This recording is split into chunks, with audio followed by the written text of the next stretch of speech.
읽어봐요. 시작. 나로 발을 암사슴 발 같게 하시며 나를 나의 높은 곳에 세우시며. 사슴과 노루는 같은 맥락이에요. 이름도 사슴은 아얄 그리고 노루는 에얄 그래요. 히브리어로 쓰면 똑같아요. 아얄. 그리고 사슴은 아름다움, 민첩함이에요. 여러분 아얄 들어보셨어요? 여러분이 아얄을 어디서 들어보셨느냐면 모리아 족속과 전투를 할 때, 아니 아모리의 족속과 전투할 때요. 아모리 족속과 전투할 때 여호수아에 여호수아가 막 이겨가고 있는데 밤이 어두워진 거예요. 그러자 여호수아가 기도하죠. 태양아 너는 기브온 위에 머물러라. 달아 너도 아얄론 골짜기 위에 그리할지어다. 그때 그 아얄이 사슴의 뜻이에요. 그러니까 아얄론 그럼 사슴의 골짜기란 뜻이에요. 사슴이 거기 많이 산다는 거예요. 사슴은 여러분이 잘 알다시피 잘 달려요. 그래서 남자한테 사슴 같다 그럴 땐 잘 뛰는 사람, 여자한테 사슴 같다 그럴 때는 아름다운 사람 그래요. 한번 옆에 있는 분한테 한번 얘기해서 당신은 사슴 같습니다. 네, 그래요. 그렇죠. 예, 잘 뛰고 아름답고. 이스라엘 사람들에게 있어서 여자한테 사슴 같다 그래도 칭찬인데 남자한테 사슴 같다라는 것도 굉장히 칭찬이에요. 잘 뛰는 게 왜 칭찬인가? 여러분 그 아히마아스 이야기를 제가 지난번에 한번 해드렸죠. 아히마아스 들어보셨어요? 아히마아스? 다윗의 아들 압살롬이 반란을 일으켜요. 그래서 다윗이 도망가죠. 자기 아들하고 싸울 수 없으니까 도망가요. 그러자 다윗의 부하 장수 중에 요압이라는 장수가 전쟁에 나가요. 나갔는데 압살롬에 대해서 제가 지난번에 말씀드린 그대로예요. 압살롬의 머리카락은 뭐 이렇게 막 황금빛이라는 거예요. 이유가 금가루를 머리에 이렇게 뿌린 거예요. 얼마나 사치했는지 알겠죠? 그리고 역사 이래로 압살롬처럼 잘생긴 남자가 없다는 거예요. 거의 뭐 우리나라로 치면은 잘생긴 남자 누구 있어요? 장동건이요? 보통은 자기 담임 목사 이름 얘기하던데.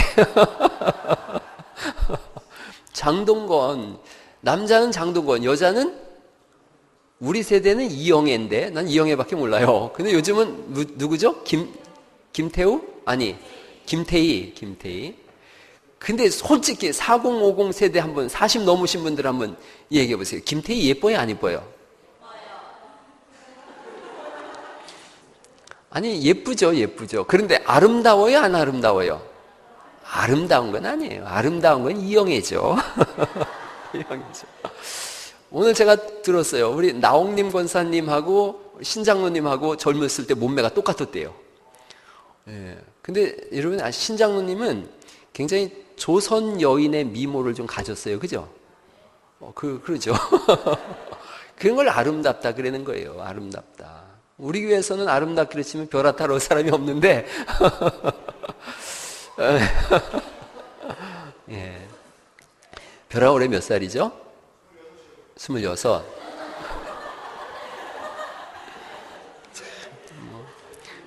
예, 제가 생각할 때 여자들이 보통 남자보다 8살 정도 오래 산대요. 8살 연하 남자하고 살면 잘 살 수 있죠. 그렇죠? 백년해로 하면서. 제 아들 녀석이 19인가 18인가 그런데 그래요. 지금 우리 교회 청년들이 다 탐나요. 사실은 자령이서부터 해서 청년들 보통 내기들이 아니에요. 아주 잘 컸어요. 정말 제가 청년들 보면서 감사한 것은 여러분 생각해 보세요. 우리 교회 청년들 중에 배불러 가지고 온 청년 없잖아요. 우리 교회 남자 청년들 중에 어느 날 와가지고 아버지 손자예요 이런 애 없잖아요. 잘 컸어요. 네, 그럼요. 여러분 지난번에 우리 2층 그 새벽 기도 가는데 문 잠궈 놓고 글쎄 그 안에서 강대상 이불이 있는데 내 이불 위에서 남자애 여자애가 문 잠궈 놓고 담배 태우고 거기서 자고 있는 거예요. 그래서 잿더리 그 휴지통이 잿더리가 됐더만요. 우리 애들 그런 애들 아니잖아요. 여기 이제 블루베리 올해 또 심었는데 또 여름에 걱정돼요. 가을에 이놈들 또 소주 가지고 와서 한 잔 마시고 하나 따먹고 하자마자 하나 따먹고 애들이 요즘 그래요. 얼마나 무서운데요. 근데 우리 애들 보세요. 이 시간 나 찬양하지, 예배하지, 기도시키면 얼마나 뜻깊게 하는지 몰라요. 이번에 우리 중고등부 아이들 수련회 하면서 소망을 봤어요. 소망을 봤어요. 아이들이 하나님 말씀 계속 보면서 그런 거예요. 남자들, 요압 장군이 압살롬을 공격했는데 압살롬이 도망가다가 이렇게 꾸며놨던 머리가 나뭇가지에 걸리잖아요. 대롱대롱 매달리죠. 아무도 가서 그 압살롬을 죽이려고 안 해요. 다윗의 아들이니까 다윗을 생각해서 안 죽여요. 근데 요압이 그러죠. 나는 못 참는다. 창을 가지고 와서 찍어버리죠. 나무에서 떨어지니까 이제 그 소년 장수들이 와서 다 죽였어요. 쪄서 죽였어요. 자, 이제 전쟁이 끝났죠. 누가 이 소식을 전할 것이냐. 그때 사독의 아들 아하마스가, 사독은 제사장이에요. 유일하게 그 당시에는 제사장 한 명이었어요. 두 명이었는데 반란 일으켜서 죽고 사독 하나인데 그 아들 아히마스가 사슴 같은 사람이에요. 달리기를 잘하는 사람이에요. 제가 가서 소식을 전하겠습니다. 요압이 말하죠. 이 좋은 소식이 아니다. 너는 좋은 소식을 전하는 사람인데 좋은 소식 아니다. 가지 마라. 구스 사람을 보내요. 흑인이에요. 그를 보냈어요. 그런데 사독의 아들 아히마스가 그래도 자기가 가겠다는 거예요. 그러니까 요압이 이해를 못하는 거예요. 그럼 가라. 이 일로 넌 칭찬 못 받을 거다. 그러나 가라. 그러죠. 아히마스가 막 마하의 속도로 뛰어가죠. 그래서 구스 사람을 앞질러서 가는 거예요. 다윗이 먼 그 성 위에서 보니까 누가 달려와요. 누가 오느냐? 그랬더니 보초병이 얘기하죠. 아히마스가 옵니다. 다윗이 내심 안심해요. 저 사람은 좋은 사람이니까 좋은 소식을 전할 것이다. 그가 왔어요. 와서 소식을 전하기를 전쟁이 끝났습니다. 그래, 내 아들은 어떻게 됐느냐? 다윗의 관심은 아들에게만 있어요. 여러분이 잘 알아야 되는 게 그거예요. 청년들이 잘 알아야 되는 것이 뭐냐면 부모의 관심은 자녀한테만 있어요. 사진을 이렇게 막 그 졸업사진 다 찍어놔도요, 한눈에 자기 아들 알아봐요. 한눈에 자기 딸 알아봐요. 그 심리학 테스트를 했어요. 그 아버지한테 여자애들이 이렇게 지나가게 할 때 아무도 자기 자식이 지나갈 때 내색하지 말라 그랬어요. 내색하지 않고 청중이 알아맞히는 거 시험에 봤어요. 근데 이제 우리 딸이 이렇게 지나가요. 제가 이제 아닌 척 하는 거죠. 가만히 있는 거예요. 아무도 못 맞추는 거예요. 아, 지금 자기 몇 번째가 우리 딸입니까? 아무도 못 맞췄어요. 내 표정 변화를 보고선. 그런데 기계로다가 동공을 찍었더니 자기 딸이 지나갈 때 동공이 확 커지더래요. 본능적으로 커지는 거예요, 이게. 그게 부모예요. 부모의 관심은 자녀한테만 있어요. 우리 교회 라면 음악회 했던 거 찍어서 2회 때 찍어서 벽에 붙여놨는데 오늘은 박평규 씨가 저쪽에 앉아 있다가 딱 보더니 저기 자기 딸이 있다는 거예요. 참말로 저쪽에서 이쪽 끝에 있는 벽을 가로질러서 자기 딸이 저기 있다는 거예요. 그게 부모예요. 절대 부모 가슴에 못 박는 일을 하면 안 되는 거예요. 부모의 관심은 자녀에게 있어요. 압살롬의 죄가 뭐냐? 부모 가슴에 못 박은 죄예요. 다윗의 마음을 아프게 한 죄예요. 하나님이 죽인다 그러셨어요. 불효하느냐? 죽이겠다는 거예요. 이게 얼마나 무서운 말인지 아시겠죠? 부모에게 불효하면 죽어요. 그런데 이제 압살롬 같은 경우는 그 당대에 죽었지만 보통은 부모가 죽으면 바로 죽어요. 하나님 죽이세요. 여러분 효도하며 살 수 있길 간절히 바랍니다. 철저히 효도로 살아야 돼요. 효도하는 자에게 하나님께서 이 땅에서 장수하고 잘 될 거다 그러셨어요. 장수라는 말이 오래 산다는 뜻이 아니에요. 이 땅에서 하나님 주시는 복 가운데 산다는 거예요. 그러는 내가 있기를 예수 이름으로 축원합니다. 그럼요. 너무너무 중요한 거예요. 아히마스가 얘기를 안 해요. 전쟁은 끝났는데 아들이 압살롬이 죽었는지 안 죽었는지는 내가 못 봤습니다. 그래요. 봤는데도 그게 좋은 소식을 전하는 사람이에요. 좋은 소식을 전하는 사람은 좋은 것만 전하는 거예요. 좋은 것만. 여러분 우리 교회 그런 일들이 일어날 수 있기를 간절히 바랍니다. 안 좋은 일은 제가 지난번에 말씀드렸지요. 안 좋은 일은 아침에 전하는 거라고. 안 좋은 일은 밤에 전하는 거 아니에요. 아무리 청천벽력 같은 일이 있어도 밤에 기다려줘야 돼요. 그리고 아침에 전해야 돼요. 이유를 제가 말씀드렸어요. 밤에는 감성 호르몬이 나와요. 아침엔 이성 호르몬이 나와요. 그래서 밤에는 감성이 물들어 있는 거예요. 그래서 연애 편지 언제 써요? 밤에 써요. 그리고 아침에 붙여요, 안 붙여요? 못 붙여요? 아침에 읽으면 세상에 유치해도 이렇게 유치할까? 찢어서 버려요. 그게 우리 사람이에요. 저는 설교자인데 설교는 언제 쓰느냐 하면 밤에 쓰고 아침에 확인해요. 저도 밤에 쓸 땐 막 구구절절이 은혜가 되고 저도 눈물 펄펄 흘려요. 근데 아침에 읽어보면 이게 아니에요. 다시 쓰고 그래요. 그게 우리예요. 밤에 안 좋은 소식을 전하잖아요. 밤새 한숨 못 자요. 어떤 사람이든지 마찬가지예요. 목사한테도 밤에 안 좋은 소식 전하는 거 아니에요. 그 다음날 목사 새벽에 눈이 괭 해가지고 나올 수가 있어요. 좋은 소식은 밤에 전하세요. 안 좋은 소식은 아침에 전하세요. 아침엔 이성적인 사고가 있기 때문에 그걸 이겨낼 수 있고요. 해결할 수 있어요. 근데 밤에 11시쯤 전화 와서 이렇게 안 좋은 소식입니다. 그러면 해결할 길이 없는 거예요. 그럼 밤새 뒤척거리면서 고통 속에서 지나다가 아침에 정확한 판단과 사고를 못해요. 지쳐있기 때문에. 그런 거로 여러분, 안 좋은 소식은 가급적 늦게 전하세요. 좋은 소식은 막 득달같이 전하세요. 막 전화로다가 야호 하고 전하세요. 그래서 함께 기뻐하세요. 안 좋은 소식은 최대한 미루세요. 미뤄서 어쩔 수 없는 상황에서 전하세요. 아이마스가 우리에게 알려주는 지혜예요. 이 사람 얘기 안 해요. 조금 이따 구스 사람이 와서 당신의 대적 압살롬이 죽었습니다. 그러죠. 다윗이 펑펑 울어요. 우리에게 들려주는 거예요. 사슴 같은 사람, 재빠른 사람이에요. 아름다운 사람이에요. 그래서 아름다운 소식을 전하는 사람이에요. 예수님의 날, 이사야서 35장에 메시아의 날이 왔을 때에 일어나는 사건이 35장 6절에 저는 자는 사슴같이 뛸 것이며 그렇게 돼 있어요. 다윗의 고백이에요. 원수로부터 완전히 벗어난 상황을 말씀하고 있어요. 예수님의 날이 올 때에 저는 자는 사슴같이 뛴다라는 말씀은 뭐 연세 드셨는데 어떻게 뛰겠어요? 그런 개념이 아니에요. 자유를 얻는다는 거예요. 자유를. 모든 것에서부터 묶여진 것에서부터 자유를 얻는다는 거예요. 여러분 그 철학자 중에 디오게네스라는 철학자가 있어요. 이 사람 되게 재미난 말 했어요. 저도 그 말 듣고서 껄껄 웃었는데 이런 거예요. 디오게네스가 노예가 하나 있었는데 노예가 도망갔어요. 그러자 디오게네스가 이렇게 얘기를 했어요.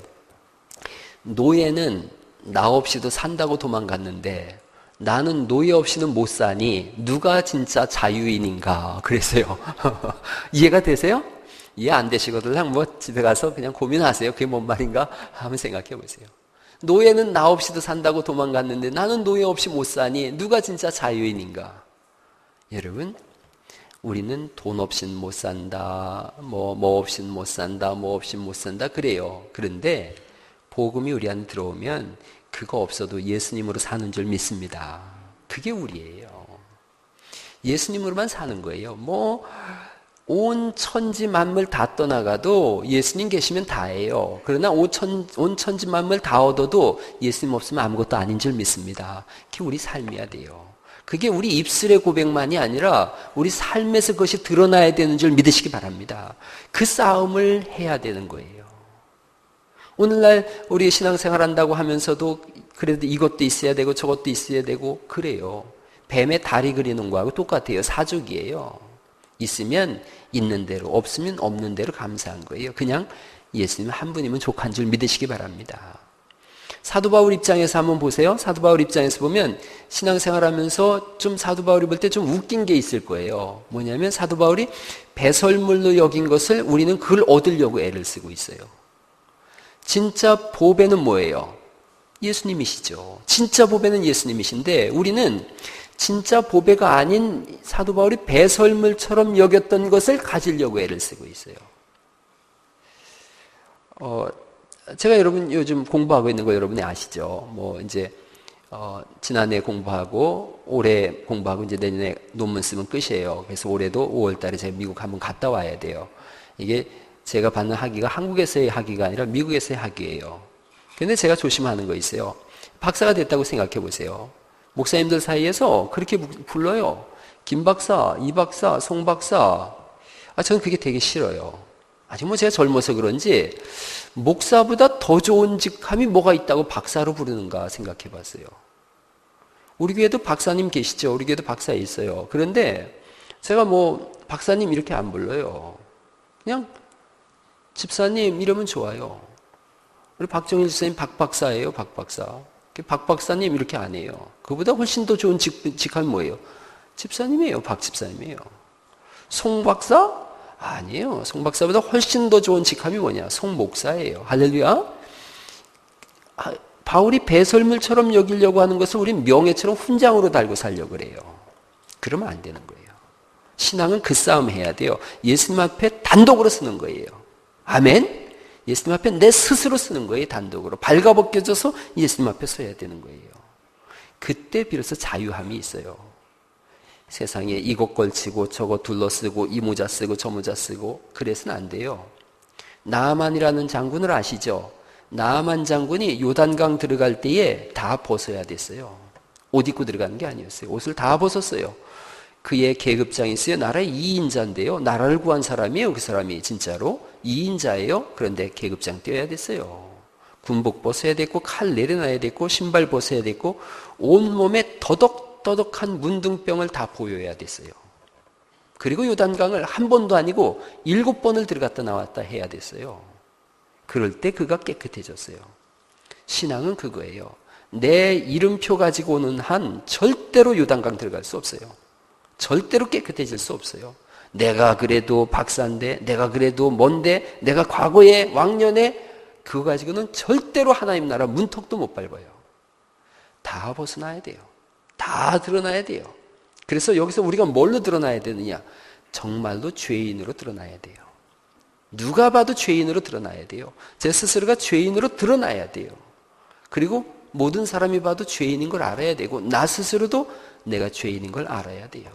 그때 하나님 앞에 엎드리는 거예요. 내가 죄인으로 드러나지 않는 한 기도도 할 수 있고 찬송도 아름답게 할 수 있고 다 할 수 있지만 절대로 하나님 앞에서 발견되지 않아요. 하나님은 죄인만 발견하세요.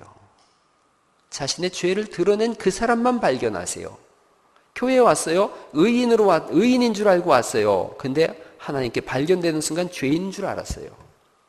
어떤 사람들은 의인으로 왔다 의인으로 가는 사람이 있어요. 난 죄 없어. 난 의인이야. 죽는 날까지 의인으로 살다가 죄인으로 지옥 가요.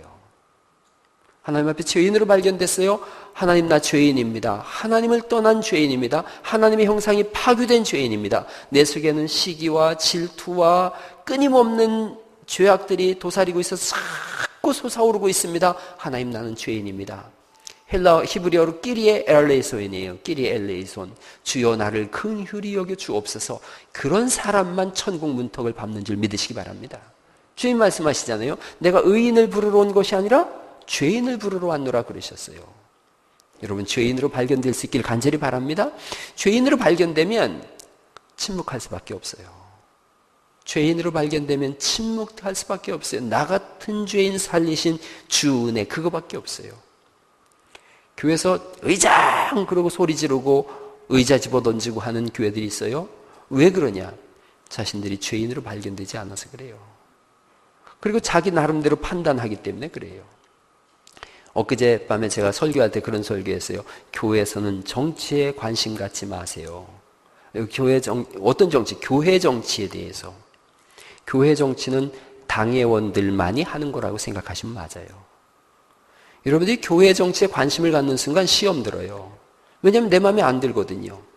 내 마음에 들 수가 없죠. 백인 백색인걸요. 성가든 왜 그렇게 하냐. 오케스트라는 왜 이쪽에 있지 저쪽에 가냐.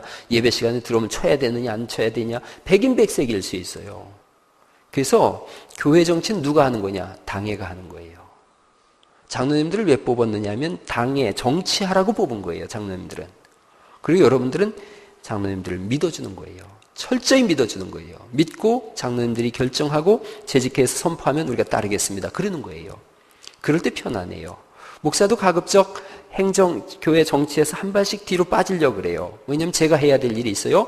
말씀 전하고 신방하고 전도하고 기도하고 그게 제가 할 일이에요. 그래서 제가 조금씩 빠져나가는 거예요. 뒤로. 자꾸 이제 장로님들한테 행정적인 부분을 위임할 거예요.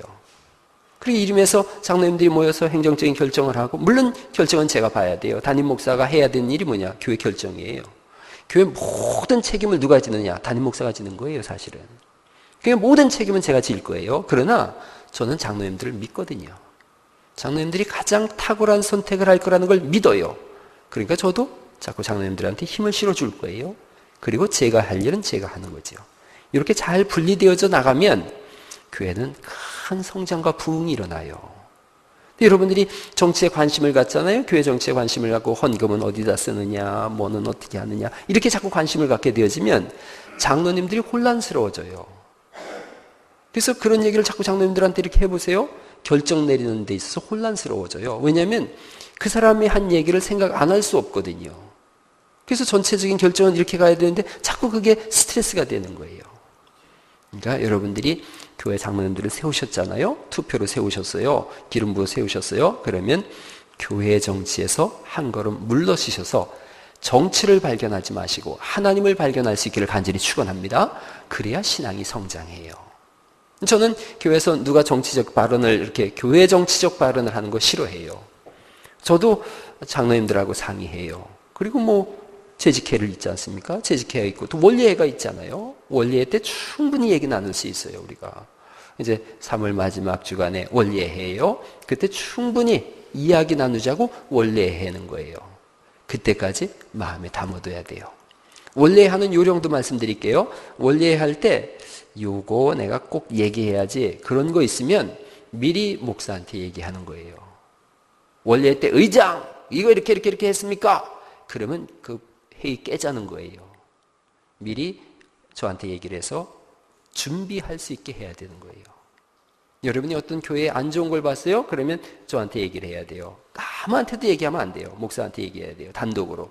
목사님 제가 볼 때 이러이러한 어려움이 우리 교회에 있습니다. 라고 저한테 얘기를 하면 제가 당회를 모집해요. 당회를 수집해서 이런 것 제안이 들어왔습니다. 라고 얘기를 하고 문제를 해결한 다음에 제가 그 부분을 원리회나 이런 때에 충분하게 토론을 할 수 있도록 준비해야 되는 거예요. 저는 법은 잘 모르지만 법에서 변호사하고 검사가 이야기할 때 미리 준비된 것만을 보고하고 그걸 가지고 토론하게 돼 있지 갑자기 없는 증거를 갖다 들이대고서 이렇게 하는 것은 있을 수가 없는 일이에요. 교회도 똑같아요. 우리 교회가 원리회 같은 걸 많이 안 해보셨죠? 원리회 앞으로 할 때 그렇게 하세요. 어떤 안건을 내가 하고 있다. 이거 내가 원리회 때 터뜨려야지. 그 터뜨리면 다 죽는 거예요. 터뜨리는 거 아니에요. 회의는. 회의는 회의하는 거예요. 그래서 미리 당회에 알리고 목사한테 알려서 교회가 준비하고 그렇게 해야지 이거 터뜨려야 되겠다. 터뜨려서 새 가족들이 왔을 때 물론 우리 교회 그런 게 없으니까 제가 예방적인 이분에서 말씀드리는 거예요. 터뜨렸더니 새 가족들이 와서 듣고서 황당하잖아요. 기가 막히잖아요. 그럼 교회 떠나가게 되는 거예요. 교회 죽자는 얘기가 되는 거예요. 절대로 뭘 터뜨릴 생각하지 마세요. 미리 상의하세요. 그렇게 해서 회의 때 좋은 소식을 서로 나눠야 돼요. 우리 교회 이렇게 부흥되고 있구나. 이렇게 성장하고 있구나. 이렇게 돕고 있구나. 그게 사슴 같은 사람이 해야 되는 일이에요. 동의하시면 아멘. 네, 그렇습니다. 저는 요즘 사실 행복해요. 매주 이렇게 한 가정씩 끊임없이 들어오고 있고 또 잘 정착하고 있고 너무 감사해요. 이 분위기를 끝까지 몰아가서 금년이 가기 전에 모든 의자가 다 차는 은혜가 있기를 예수 이름으로 축원합니다. 우리가 그렇게 해야 돼요. 보세요. 우리가 분위기가 좋고 은혜가 있고 하나님의 역사가 있으니까 집 나간 며느리가 돌아온다고 우리 나홍님 권사님도 오시고 그리고 또 우리 박평규 성도님네도 오고 이렇게 되어지는 거예요. 이게 뭐 자꾸 좋은 일들이 일어나고 있는 거예요. 납달리 지파를 축복할 때에 그러셨어요. 납달리는 노여진 암사슴이라. 노인 암사슴이라. 그 납달리 지파가 민첩하고 재빠른 거예요. 창세기 49장에 있는 말씀이에요. 이 납달리 지파가 받은 땅이 최고로 비옥한 땅이에요. 그래서 제일 먼저 보리를 추수해요. 그 보리를 추수한 걸 가지고 성전에 제일 먼저 갖다 바쳐요. 그러므로 인해서 납달리 지파가 왜 놓여진 암사슴인지를 말씀하고 있어요. 하나님 앞에 제일 좋은 소식을 바쳐요. 제일 좋은 제물을 드려요. 제일 아름다운 소식을 전하는 지파가 납달리 지파가 된 거예요. 우리가 그렇게 돼야 돼요. 오늘 한번 이제 말씀을 마치려고 그래요. 오늘날은 정보화 시대예요. 정보화 시대. 빠른 발, 그런데 그 빠른 발이 좋은 소식을 전하는 거예요. 주전 490년에 그리스 연합군하고 페르시아가 전쟁을 했어요. 마라톤 평원에서 전쟁을 했어요. 아테네가 승리했어요. 한 병사가 42km를 뛰어와서 우리가 승리했다. 그리고 죽었어요. 그걸 기념해서 만든 게 뭐예요? 마라톤 대회예요. 처음엔 42km였는데 40km였나 그랬나 봐요. 그런데 영국 여왕이 있는 거기를 이렇게 지나간다 그래서 2.19km가 더 늘어났다는 것 같아요. 좋은 소식이에요. 좋은 소식. 이스라엘의 우체국, 장로님 우리나라 우체국 표시는 뭐예요? 비둘기인가요? 제비요, 제비. 이스라엘의 우체국 마크는 뭘까요? 지금 뭐에 대해서 제가 하고 있어요? 사슴이에요, 사슴. 재빠른 민첩함. 그러면서도 무슨 소식이에요? 좋은 소식을 전한다. 그래서 우체국 마크가 사슴이에요. 1815년에 워털루 전투가 벌어졌어요. 그랬는데 웰링턴 장군하고 프랑스의 나폴레옹이 붙었어요. 유럽 최고의 가문인 그 부자가 누구냐면 로스차일드라고 하는 사람이에요. 전령을 보내보니까 웰링턴 장군이 이겼다는 거예요. 근데 이 사람이 어떻게 했냐면 자기의 가진 것을 다 헐값에 팔았어요. 영국 사람인데 자기가 가진 걸 헐값에 파니까 백성들이 생각할 때 우리가 졌나 보다. 그런 거예요. 그래서 주식값이 막 뚝뚝 다 떨어졌어요. 그래서 이 사람이 다 사들였어요. 그래서 최고의 부자가 됐어요. 정보 전쟁이에요. 오늘날 사슴같이 재빠른 정보, 그 중에서도 최고의 가장 좋은 정보는 예수님인 줄 믿습니다. 예수님으로 무장한 사람들. 제가 요즘 우리 교사 선생님들한테 주장하는 거 있어요. 엊그제도 교사 얘기하면서 그런 얘기했어요. 앞으로 15년 뒤에는 우리나라 일자리의 57%가 사라질 거래요. 지금 하고 여러분이 아이들 가르치는 아이들이 직업을 갖고자 하는 거에 57%가 사라질 거래요. 지금 그런 말 쓰고 있어요. 문송입니다. 문송입니다. 문과라서 죄송합니다를 문송입니다. 그런다는 거예요. 문과가 취업이 안 돼요. 그러니까 전부 이과로 보냈어요. 근데 이과 다니는 그 친구들이 하는 직업에 57%가 15년 뒤엔 없어진다는 거예요. 다 기계가 대체된대요. 그럼 뭐가 살아남는가? 문과생들만 살아남는데요. 기계가 소설 쓸 수는 없잖아요. 기계가 감성을 전해줄 수는 없잖아요. 그래서 문과가 이제는 각광받는 시대가 오고 있다는 거예요. 그런데도 우리는 여전히 국영수만 가르치고 있고 이과로만 보내려고 그래요. 제가 조만간에 우리 부모님들 간담회 할 거예요. 교사 선생님들이 간담회 요청했어요. 그래서 교사 부모님들하고 간담회 할 거예요. 제가 하고 싶은 얘기가 있어요. 애들 좀 제발 혹사시키지 말고 놀리라는 거예요. 놀게 해라. 애들이 혹사하니까 노는 법을 못 배워서 컴퓨터 게임하면서 놀아요. 아니에요. 이게 꿈 같은 얘기인 것 같지만 저녁에 좀 늦어도 피곤해도 부모하고 아이들하고 이렇게 보드게임이라도 좀 해보자는 거죠. 그러면서 놀자는 거예요. 그래서 아이들로 하여금 지성과 지혜가 열릴 수 있도록 해야 되는데 지식만 계속 쌓고 나아가니까 이 지식 체계를 가지고 할 수 있는 게 없는 거예요. 모든 전반적인 부분에 있어서 자꾸 여러분이 정보를 가지세요. 좋은 정보를 가지세요. 그리스도 안에서 남들도 설득할 수 있는 좋은 정보를 가지세요. 그게 우리의 힘이 될 수 있어요.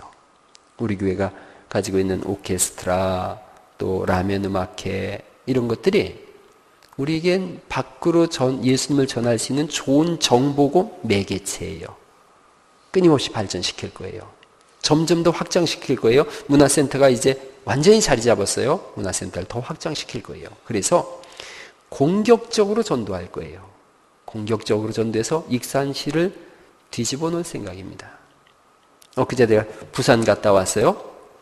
부산 갔다 왔는데 한 목사님이 달성군이 우리 교회 라면 음악회를 벤치마킹한 걸 알고 있더라고요. 달성군 자원목사종합센터하고 달성 군수가 왔다 갔잖아요. 우리 교회 라면 음악회 벤치마킹 하겠다고. 그것이 익산 전역을 향해서 제가 영적 선전포고를 하는 거예요. 그 일을 할 거예요. 그게 우리 교회의 본질의 사명이에요. 복음을 문화에 섞어서 터트려 보는 거예요.